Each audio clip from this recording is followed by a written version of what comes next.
ही ती पोरगी बघ ना कसली क्यूट आहे. ए, मला ना असं वाटतंय तुमच्या पोरांसोबत राहून ना मी पण पोरी बघायलाच लागली. असं वाटतं मी लेस्बियनच होईल. एक मिनिट.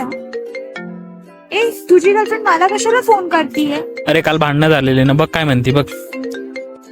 हॅलो. ए ती बोलते की तुझे सगळे गिफ्ट घेऊन जा रिटर्न. तिला जाळून टाक. हॅलो.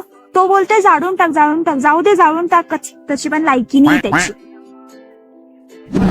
ए ती परत फोन करतीये यार. ती खूप रडतीये. ती म्हणते मिसअंडरस्टँडिंग झालीये. ए जाऊ दे, सोड ग तू तिला. ती नुसते पोरांसंगती बोलत राहते. तिला जास्त करून मेल फ्रेंड्स असे.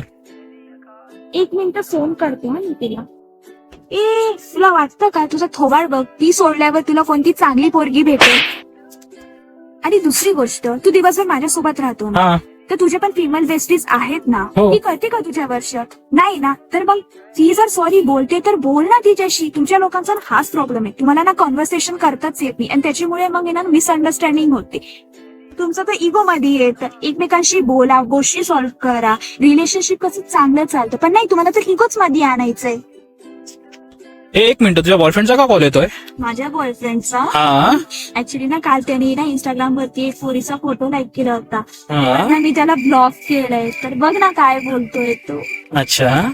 अरे ज्ञान पेलो, पहिले स्वतःच बघायचं, मग दुसऱ्याचं हे करायचं.